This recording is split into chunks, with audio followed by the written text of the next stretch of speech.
So now I'm going to show you a kettlebell suitcase deadlift. So we're going to be using one bell, but this is taking an exercise, a deadlift, which is typically considered, again, this glute, hamstrings, paraspinals, posterior kinetic chain exercise. It makes it a tremendous core exercise because what we're going to be doing is you're going to be working in 3 planes of motion. So here's the deal. I'm going to have my bell on one side. I'm going to carefully pick that kettlebell up. Now just holding like this side is firing because naturally my body wants to do this.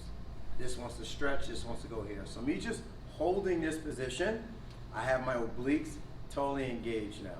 Now I'm going to make a fist with my free hand because I want to incorporate what's called a radiation. I have all this tension on one side. I'm holding this weight. I don't want to screw up my nervous system. My body goes, okay, this is relaxed, this is that. So I'm going to create tension in both sides. Now, from here, I'm going to proceed to go into my hip hinge. Drive my hips back, soft knees, come up, squeeze my glutes. So what's happening as I'm in this position, again, now my body wants to rotate. It naturally wants to do that. So I'm fighting. As I start to move, it becomes this anti-rotation exercise also. So I'm also challenged in the transverse plane of motion. So typically with a deadlift, it's just this sagittal plane, right? Body's got 3 planes of motion. As soon as I hold weight on one side, then it's challenging me in that. Now I start to do my movement, it's fighting rotation. So you just took this exercise, which normally works in 1 plane of motion, you made it a multi-plane exercise.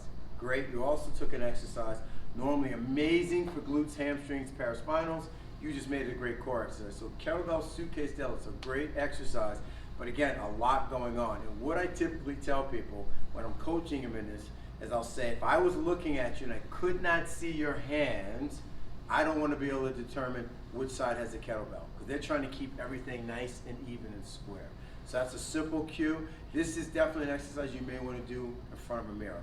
Somebody may want to get some feedback because especially if they're a beginner, they don't know. They may think they're straight and they're not. So I would say if it's a beginner, get them in front of a mirror so they get some feedback. So that's your kettlebell suitcase deadlift.